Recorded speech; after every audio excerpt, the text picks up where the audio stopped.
पंढरपूर नगर परिषदेचे नम्र आवाहन। झाडू संतांचे मार्ग, करू पंढरीचा स्वर्ग। स्वच्छ भारत अभियान, स्वच्छ महाराष्ट्र अभियान, नागरी स्वच्छ सर्वेक्षण 2024 व माझी वसुंधरा अभियान अंतर्गत पंढरपूर हे भूवैकुंठ नगरी आहे। या भूवैकुंठ नगरीमध्ये येणाऱ्या भाविक भक्त यात्रेकरूंचे हार्दिक स्वागत। या नगरीचे व चंद्रभागा नदीचे पावित्र्य आणि स्वच्छता राखणे हे आपल्या सर्वांचे आद्य कर्तव्य आहे। सार्वजनिक आरोग्य अबाधित राखण्यासाठी खालील सूचनांचे सर्वांनी पालन करून सहकार्य करावे ही नम्र विनंती। यात्रेकरू, दिंडीकरी, फडकरी, भाविक भक्त इत्यादी यांची राहण्याची सोय भक्तिसागर 65 एकर परिसर या जागेमध्ये केलेली आहे। उघड्यावर शौचास बसू नये। प्रशासन दिलेले शौचालय व आपल्या वास्तवाच्या ठिकाणीच्या शौचालयाचा वापर करावा। शौचालयात पुरेशा पाण्याचा वापर करावा। आपल्या पत्रावळी व द्रोणचा वापर जेवणाकरता थर्माकोल, प्लॅस्टिकच्या पत्रावळी वापरू नयेत। त्याऐवजी पर्यावरणपूरक विघटन होणाऱ्या पत्रावळ्यांचा द्रोणचा वापर करावा। प्लॅस्टिक कॅरीबॅगचा वापर टाळावा आणि पर्यावरणाचा समतोल साधावा।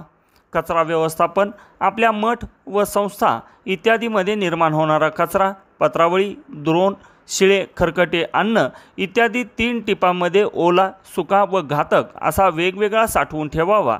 हे नगरपालिकेची घंटागाडी आल्यावर त्यामध्ये जमा करावा। रस्त्यावर व उघड्यावर कचरा टाकू नये। नदीचे व बोरचे पाणी पिऊ नये। नगर परिषदेच्या नळाचे किंवा पिण्याचे पाणी प्यावे। शिळे अन्न, नासकी फळे व उघड्यावरील पदार्थ खाऊ नयेत। धोकादायक इमारतीमध्ये राहू नये। भाविकांसाठी पार्किंगची व्यवस्था केलेली ठिकाणे पुढील प्रमाणे आहेत। अंबाबाई पटांगण, संत गजानन महाराज मठाच्या मागे, इसबावी विसावा मंदिर समोर, सांगोला रोड MSAB समोर, कुंभारघाट समोर कवठेघर गल्ली, डॉक्टर बाबासाहेब आंबेडकर नगर मरियाई पटांगण, कराड रोड वेअरहाऊस जवळ, रेल्वे स्टेशन मैदान, अहिल्यादेवी चौक नवीन पुलाजवळ, वाखरी पालखीतळ, कुर्डुवाडी रोड गणेश धाबा पिछाडी इत्यादी ठिकाणी पार्किंग क्रमण करून रहदारीस अडथळा निर्माण करू नये। वरील सूचनांचे पालन करणे आपल्या व सार्वजनिक आरोग्याच्या दृष्टीने हितकारक आहे। पंढरपूर नगर परिषद सचिन इथापे व मुख्याधिकारी डॉक्टर प्रशांत जाधव। आरोग्याची वारी पंढरीच्या दारी। महाआरोग्य शिबिर 15 ते 17 जुलै लक्ष्मणदास महाराज आश्रमशाळा, वाखरी, पंढरपूर। 16 ते 18 जुलै 3 रस्ता चौक, बार्शी रोड आणि विष्णुपद मंदिर शेजारी, गोपाळपूर, पंढरपूर। आणि 65 एकर सोलापूर रोड, शेगाव, दुमाला, पंढरपूर जिल्हा सोलापूर येथे आयोजित करण्यात आले आहे। भक्तांनी या महाआरोग्य शिबिराचा अवश्य लाभ घ्यावा। सार्वजनिक आरोग्य विभाग, महाराष्ट्र शासन।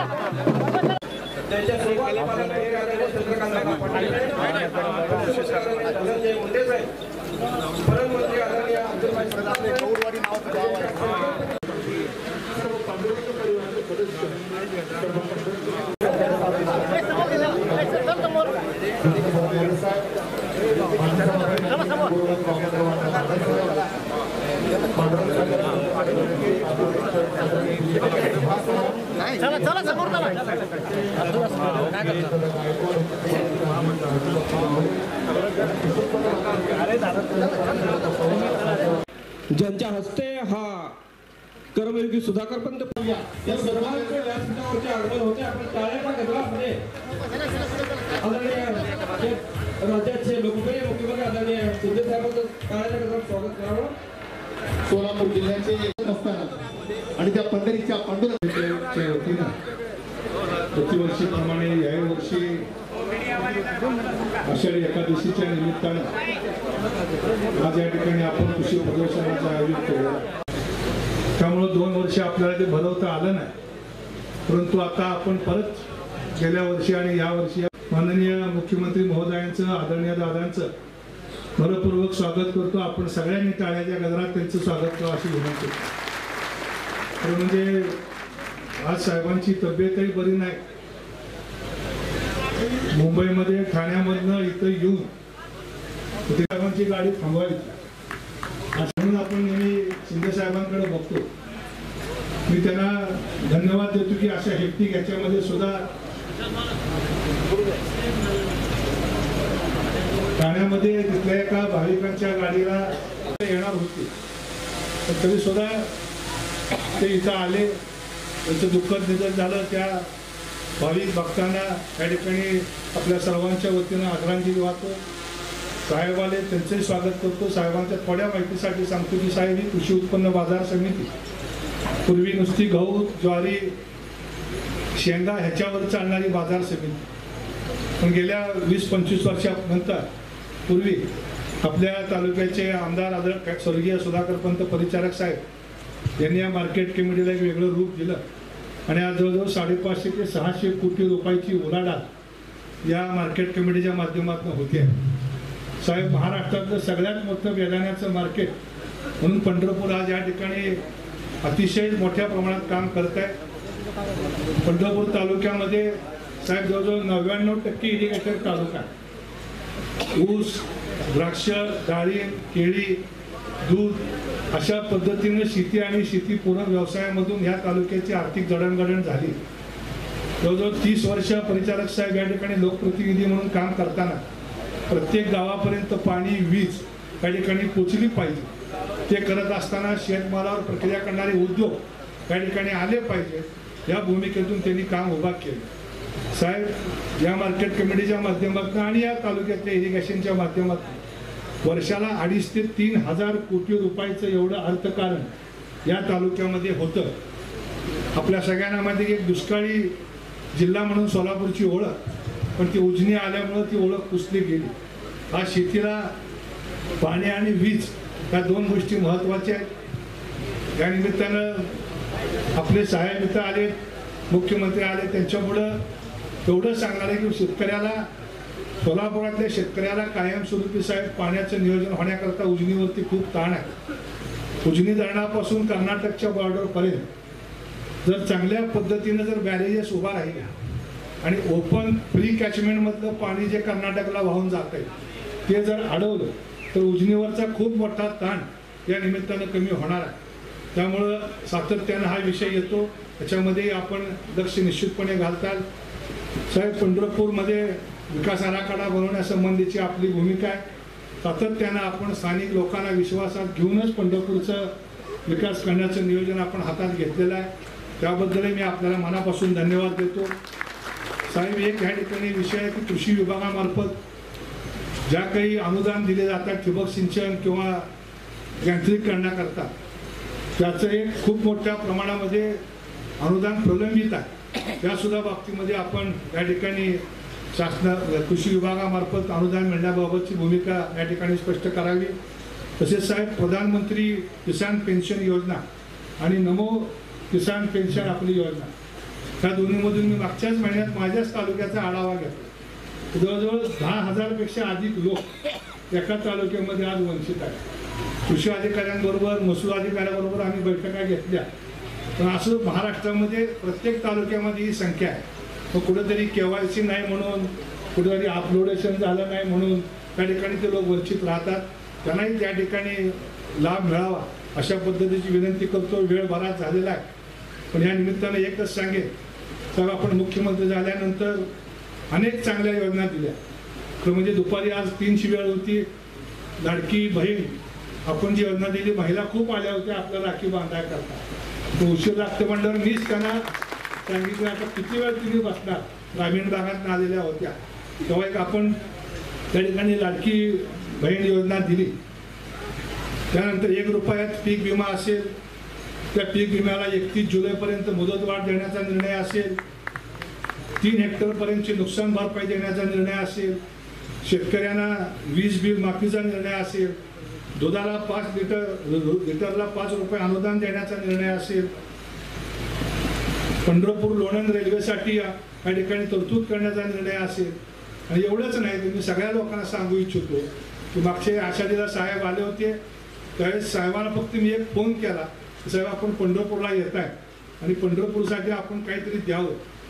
साहेब म्हणले काय विषय आहे? मी म्हटलं पाणी आणि रस्ते.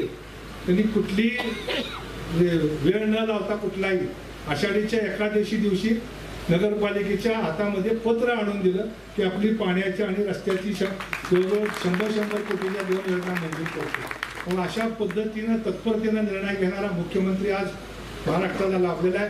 निश्चितपणे या निमित्तानं मी रुक्मिणी पांडुरंगाच्या चरणी प्रार्थना करतो की सगळ्यांना ह्या महायुती सरकारला चांगलं स्थैर्य द्यावं. त्यांनी ज्या काही चांगले हिताचे निर्णय घेतलेले आहेत त्या हिताच्या निर्णयाच्या पाठीमागे आपण सगळ्यांनी आशीर्वाद उभे करावेत आणि अजून चांगलं काम करण्याची शक्ती रुक्मिणी पांडुरंगानं त्यांना द्यावी अशाच प्रकारची विनंती करतो आणि मी माझं लांबलेलं प्रास्ताविक थांबवतो. जय हिंद, जय महाराष्ट्र. धन्यवाद मालक. या पुढचा सत्कार आहे सोलापूर जिल्ह्याचे कर्तव्यदक्ष पालकमंत्री, बाजार समितीचे उपसभापती आणि सभापती हरीशदादा गायकवाड, उपसभापती राजू बापू गावडे, सभापती आणि उपसभापती साहेबांनी त्या आदरणीय चंद्रकांत दादाचा सत्कार करायचा.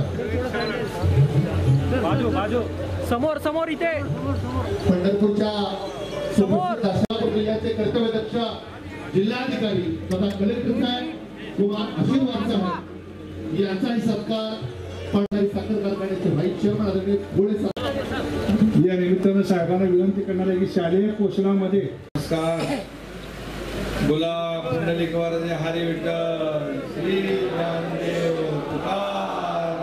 आज कृषी पंढरी या कृषी प्रदर्शनाचं उद्घाटन झालं.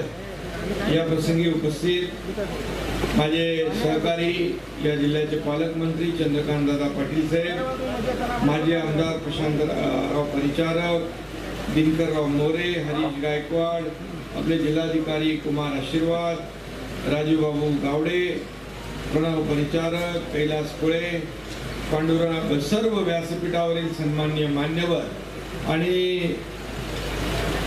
एवढा वेळ आपण 4चा कार्यक्रम होता ना, आता वाजले 8:30 तरी सुद्धा आपण एवढ्या मोठ्या संख्येने इथं उपस्थित आहात त्याबद्दल मी आपल्या सगळ्यांना मनापासून धन्यवाद देतो, मनापासून आपले आभार मानतो. कारण मी खरं म्हणजे 1 वाजताचं माझं टेक ऑफ होतं, पण आपल्या पंढरपूरला येणाऱ्या 7-8 बसेस होत्या, त्याच्यातले 1 बसचा अपघात झाला, ती बस पलटी झाली आणि 5 पांडुरंगाच्या आपल्या वारकऱ्यांचा दुर्दैवी दुःखद मृत्यू झाला आणि जवळपास 45 लोक त्यामध्ये जखमी झाले. MGM हॉस्पिटलमध्ये त्यांच्यावर उपचार सुरू होता. मी तिकडे अगोदर धावत गेलो, त्यांचा उपचार पाहिला, त्यांना भेट दिली, डॉक्टरांना तशा प्रकारच्या सूचना दिल्या आणि त्यांचा अतिशय चांगल्या प्रकारचा उपचार त्या ठिकाणी होतोय. जे दुःखद ज्यांचं निधन झालं, ज्यांचा मृत्यू झाला, दुःखद घटना घडली, त्यांच्या देखील कुटुंबियांना 5 लाख रुपये शासनाच्या वतीने आपण दिले आणि जे जखमी आहेत त्यांचा सर्व उपचाराचा खर्च सरकार करणार आहे. आणि या सगळ्या याच्यामध्ये यायला मला उशीर झाला, त्याबद्दल आपल्या सगळ्यांची दिलगिरी व्यक्त करतो. मी प्रशांत परिचारक यांचं मनापासून अभिनंदन करतो. गेल्या 8 वर्षापासूनचा हा कृषी प्रदर्शन आपण भरवत आहे. खरं म्हणजे आपले कर्मयोगी सुधाकर पंत परिचारक यांच्या नावाचा हा कृषी महोत्सव आहे. त्यांनी किती वेळा 6 वेळा त्यांनी आमदार म्हणून काम केलं आणि खऱ्या अर्थाने शेतकरी कष्टकरी यांच्या मागे उभं राहण्याचं काम त्यांनी केलं. आणि म्हणूनच मी आपल्याला एवढंच सांगतो की माणूस जन्माला येतो, प्रत्येकाला एकदा जायचं असतं, परंतु जात असताना किंवा कार्यकाळामध्ये आपण जे काय करतो लोकांसाठी, सर्वसामान्यांसाठी, समाजासाठी, ते मागं राहतं. म्हणजे मरावे परी कीर्तिरूपी उरावे अशा प्रकारचं त्यांनी काम केलं. आपले प्रशांतराव त्यांचा वारसा पुढे चालवत आहेत, मी त्यांचंही मनापासून अभिनंदन करतो. खरं म्हणजे हे सरकार कुणाचं आहे? सरकार आपल्या शेतकऱ्यांचं आहे, कष्टकऱ्यांचं आहे, वारकऱ्यांचं आहे, कामगारांचं आहे, सर्वसामान्यांचं आहे. आणि म्हणून मगाशी आपण सांगितलं की महिला आपल्या भगिनी आल्या होत्या. आपल्या सरकारने यावेळेस मुख्यमंत्री माझी लाडकी बहीण योजना सुरू केली. 1,500 रुपये महिन्याला, 18,000 रुपये वर्षाला त्याच्या खात्यामध्ये जमा होणार 3 गॅस सिलेंडर वर्षातून मोफत आपण त्यांना देणार, अशा प्रकारची योजना आपण सुरू केली आहे. लवकरच माझ्या भगिनींच्या बहिणींच्या खात्यामध्ये पैसे वळते होतील, त्यांना देखील एक हातभार लागेल. आणि त्याचबरोबर आपण लाडकी बहीण तर केलं, लाडका भावाचं काय, मग लाडका भावाचं पण केलं. आता जो 12वी झालाय त्याला 6,000, डिप्लोमा झालाय त्याला 8,000, डिग्री झालाय त्याला 10,000 रुपये महिन्याला. आणि त्याच्यामध्ये तो वर्षभर त्या कारखान्यात अप्रेंटिसशिप करेल, त्याला तिथे नोकरी लागेल आणि ट्रेंड असं अतिशय स्किल्ड मॅन पॉवर आपल्या उद्योजकांना मिळेल. आणि म्हणून ते पैसे जे आहे हे सरकार भरणार आहे अप्रेंटिसशिपचे. इतिहासात पहिल्यांदा अशा प्रकारची योजना आपण सुरू केलेली आहे. लोक म्हणाले काय बेरोजगारी बेरोजगारी, मग त्याच्यावर उपाय आपण हा काढला की उद्योग जे आहेत, कारखाने आहेत, त्याच्यामध्ये अप्रेंटिसशिप तो करेल आणि त्याचं स्टायपंड जे आहे ते सरकार भरेल. मला आपल्याला सांगायला या ठिकाणी अनेक आपण निर्णय घेतले. शेतकऱ्यांचा 7.5 HP पर्यंत मोटर चालते, त्याचं वीज बिल माफ करून टाकलं, आता चिंता नाही. एकदा रात्री मी चंद्रकांत दादांना 2 वाजता फोन केला. एक मुलगी जिला आपण 50% तिची फी भरत होतो सरकार, परंतु 50% फी सरकार भरत असताना 50% जे उर्वरित आहे ते देखील पालकाला भरण्याची ऐपत नव्हती, म्हणून त्या मुलीने आत्महत्या केली. मला जसं समजलं तसं मी रात्री फोन केला आणि चंद्रकांत दादांना सांगितलं याच्यावर आपल्याला काम करायचं आहे आणि 100% मुलींची फी आपल्याला माफ करायची आहे, ती देखील आपण केली. आणि म्हणून अशा प्रकारची योजना. त्याचबरोबर आज शेतकऱ्यांसाठी 1 रुपयात पीक विमा योजना आपण दिली. मगाशी प्रशांतजी म्हणाले की शेतकरी सन्मान योजना जी आहे ते 6,000 केंद्र, 6,000 आपले, 12,000 रुपये वर्षाला शेतकऱ्याला देण्याचा निर्णय आपल्या सरकारने घेतला. काही ठिकाणी काही कुठं वंचित राहत असतील तर जिल्हाधिकारी इकडे आहेत, अशा प्रकारच्या ज्या केसेस आहेत त्या शोधून शेवटी सरकारने निर्णय घेतला आहे. हा लाभ लोकांपर्यंत पोहोचलाच पाहिजे, हे काम आपल्याला करायचे आहे प्रशासनाला. त्यामुळे कुठं कोणी वंचित योजनांमध्ये राहता कामा नये, कारण शेतकरी आपला अन्नदाता आहे, आपला मायबाप आहे, लाखांचा पोशिंदा हा शेतकरी आहे. आणि म्हणून 2 हेक्टरचं आम्ही 3 हेक्टर केलं, NDRFच्या दुप्पट आपण केलं. अतिवृष्टी, अवकाळी, गारपीट जेव्हा पडते तेव्हा सगळे नियम आपण बाजूला केले आणि आपल्या सरकारने जवळपास 15,000 कोटी रुपये शेतकऱ्यांच्या नुकसान भरपाईपोटी 2 वर्षात दिले. आज आपल्याला मी सांगतो अनेक ज्या योजना शेतकऱ्यांच्या आहेत जवळपास त्याला 44,000 कोटी रुपये आपल्या सरकारने त्यांच्यासाठी या ठिकाणी खर्च केलेले आहे. आणि म्हणून बळीराजा जो आहे, नेहमी आम्ही कुठेही गेलो तरी एकच मागणं मागतो, आमच्या बळीराजावरचं संकट दूर होऊ दे, चांगला पाऊस पडू दे, चांगली शेती होऊ दे, त्याला समृद्ध होऊ दे, त्याच्या मुलाबाळांना चांगले दिवस येऊ दे, दुसरं काही मागत नाही. आणि म्हणून हा बळीराजा जो आहे, अनेक योजना आपण केल्या, ठिबक सिंचन योजना, मागेल त्याला शेततळं, आता मागेल त्याला सोलर, आता दिवसा वीज आपण देणार आहोत. आज शेतकऱ्यांना जे पाहिजे ते देण्याचं काम आपण करतो. शेवटी हा पंढरपूरच्या पांडुरंगाचं दर्शन घ्यायला आलेला हाच वारकरी आहे, हा शेतकरीच वारकरी आहे. आणि त्यामुळे सरकार शेतकऱ्यांच्या बाजूचं आहे. आपल्याला एवढंच मी सांगतो. आता इथे बघितलं मगाशी ते डाळिंब दाखवली, समाधान वाटलं, कारण एक प्रगतशील शेतकरी तयार करण्याचं काम अशा प्रकारच्या कृषी प्रदर्शनातून होत असतं. मी त्या ट्रॅक्टरचं उद्घाटन केलं. ट्रॅक्टरचा भला मोठा मजबूत ट्रॅक्टर आहे आणि तो शेतीसाठी एवढा उपयोगी पडेल की मला वाटतं आपल्याला अशा जे काय आपण अवजारं देतो आपण सरकारच्या माध्यमातून त्याला आपण सबसिडी देतो, कारण याचं कारण की शेतकऱ्याचं उत्पन्न डबल झालं पाहिजे. मेहनत जेवढी आपण करतो त्याच्यापेक्षा दुपटीने आपल्याला उत्पन्न मिळालं पाहिजे. यासाठी सरकार अनेक योजना आपल्याकडे आणती आहे। आणि म्हणून मी देखील एका शेतकऱ्याचा मुलगा आहे, म्हणून गावाला गेलो की पहिला मी जातो शेतीमध्ये, मग मला म्हणतात हेलिकॉप्टरमधून जाऊन शेती करतो। तर तुम्ही मला सांगा, गाडी चालवत 10 तास चालू गाडी, 10 तासात मी किती हजार लोकांची कामं करू शकतो ना। मग पण तिथं गेल्यावर शेतकरी असल्यामुळे शेतातला माझा तिकडे पाय वळतो आणि हातही मातीमध्ये वळतात। शेवटी देखील शेतकऱ्याच्या बद्दल आम्हाला सगळ्यांना सरकार, चंद्रकांत दादा काय, आम्ही सगळे काय, शेवटी शेतकऱ्याची मुलं आहोत आणि म्हणून शेतकऱ्याचं जे काय दुःख वेदना ज्या आहेत त्या समजून घेऊन त्याच्यावर निर्णय घेणारे आपण आहोत। आणि मग शेतकऱ्याला देताना आम्ही कधी हात आकडता घेत नाही। आता सोयाबीन आणि कापूसच्यासाठी आपण 5,000 कोटी ठेवले, दुधाला 5 रुपये आपण दिले आता वाढवून, आणि त्याचबरोबर आणखी जे केंद्र सरकारशी आम्ही जे काय त्यांच्याशी निगडीत जे प्रश्न आहे ते देखील आम्ही मोदी साहेबांना आणि अमित शाह साहेबांना सांगणार आहोत की आमच्या महाराष्ट्रामध्ये हे जे काही प्रश्न आहे हे केंद्र आणि राज्य सरकार मिळून आपल्याला सोडवायला पाहिजे। ते देखील मला विश्वास आहे, कारण केंद्राने नेहमीच आपल्याला मदत केलेली आहे आणि म्हणूनच यापुढे देखील कायम त्या ठिकाणी मदत होईल आणि नक्कीच शेतकऱ्यांचं भलं होईल। बेदाना आपण ह्याच्यामध्ये घातला आपल्या शालेय पोषण आहारामध्ये, कारण पौष्टिक आहे आणि म्हणून पाणी पौष्टिक आहे, मुलांना पौष्टिक अन्न मिळेल, पण माझ्या शेतकऱ्याचं देखील बेदाना त्या ठिकाणी जाईल, त्याची खपत होईल आणि त्यालाही 4 पैसे मिळतील।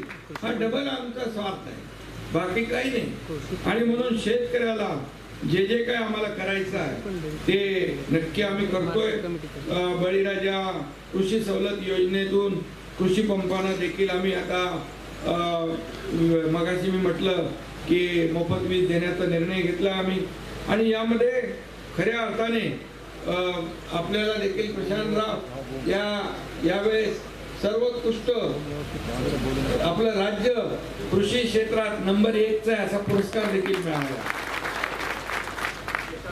देशातला सर्वात मोठा पुरस्कार जो सन्मान पुरस्कार आहे तो आपल्या राज्याला मिळाला आहे आणि म्हणून राज्यामध्ये देखील शेतकऱ्यांच्या ज्या काही योजना आहेत त्याला आपण मोठ्या प्रमाणावर चालना देतोय। पाशा पटेलनी तर आपलं बांबूची लागवड केली, बांबू आपण दुर्लक्षित होता। देखील मनरेगातून 7 लाख रुपये हेक्टरी आपण अनुदान देतो, 7 लाख रुपये।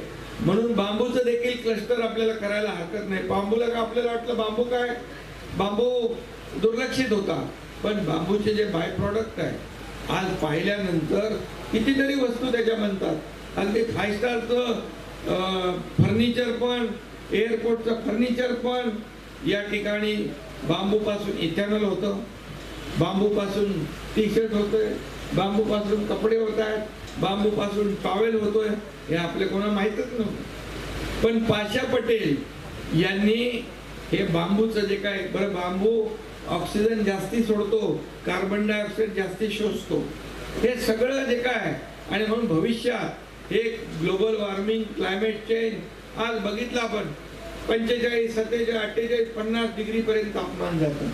हे आपल्याला थांबवायसाठी मोठ्या प्रमाणावर वृक्ष लागवड करावी लागेल आणि त्याच्यात देखील आपल्या सरकारने मोठा पुढाकार घेतला आहे आणि नक्की यामध्ये देखील क्रांती होईल। मोठ्या प्रमाणावर आपण त्याच्यामध्ये पुढे जातोय। आज तुम्हाला मी सांगतो, आपले कलेक्टर इकडे आहे, साताऱ्याच्या कलेक्टरनी 10 कन्सेंट शेतकऱ्यांकडून घेतला, 10,000 हेक्टर। आपल्याकडे देखील बघा, आपण मोठ्या प्रमाणात, त्याला काही जास्ती मेहनत लागत नाही, त्याला जास्ती काही मेहनत लागत नाही आणि म्हणून जसं तुमचं बाकी जी काही उत्पादनं आहेत, ऊस आहे, बेदाणा आहे, आणखी काय काय आहे, डाळिंब आहे, केळी आहेत, बोरं आहे। आता डाळिंब बघितली आपण, काय डाळिंब दाखवली त्यांनी, म्हणजे असा आपला प्रगतशील शेतकरी खऱ्या अर्थाने अशा प्रकारच्या कृषी प्रदर्शनामधून नवीन नवीन आयडिया मिळतात, नवीन नवीन तंत्रज्ञान इथं आहे, नवीन नवीन मशिनरी इथे आपल्याकडे येते आणि त्या माध्यमातून शेतीला चालना देण्याचं काम कमी पावसात देखील जसं इस्रायल पुढे गेलंय तसे आपल्या पद्धतीने देखील आपली कृषी विद्यापीठं काम करतात आणि कृषी विद्यापीठाच्या माध्यमातून किंबहुना अशा प्रकारच्या कृषी प्रदर्शनातून आपल्या शेतकऱ्यांच्या ज्ञानामध्ये भर पडते।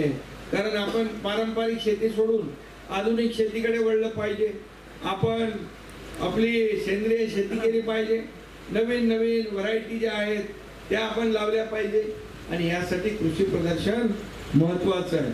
आज आपण पांडुरंगाच्या इकडे पंढरपुरात आहोत, सगळीकडे पाहतोय, खूप आनंद आहे। आज आपण प्रत्येक दिंडीला सरकारने 20,000 रुपये देण्याचा निर्णय घेतला अनुदान म्हणून, आणि वारकऱ्यांचा प्रवास जो आहे तो टोल मुक्त केला। त्याचबरोबर आपण वारकरी महामंडळ केलं, त्याच्यामध्ये अनेक योजना आहेत वारकऱ्यांसाठी, मोठ्या प्रमाणावर त्यामध्ये वारकऱ्यांना फायदा होणार आहे। आणि म्हणून सरकार जे आहे हे आपल्या शेतकऱ्यांचं आहे, वारकऱ्यांचं आहे। खरं म्हणजे वारकरी जे आहेत आणि शेतकरी यांच्यासाठी जेवढं आम्ही करू तेवढं आम्ही स्वतःला भाग्यवान समजू की ज्या ज्या योजना आपल्यासाठी करता येतील। आता लखपती दीदीपासून, आपल्या लाडक्या बहिणीपासून, लाडक्या भावापासून, शेतकऱ्यांपासून वीज मोफत देण्यापासून, 12,000 रुपये वर्षाला देण्यापासून, 1 रुपयात पीक विमा देण्यापासून अनेक निर्णय आपण घेतले, अनेक निर्णय घेतले। आणखी काही निर्णय जे काय घेताय यायला पाहिजे तेही आपण घेऊ।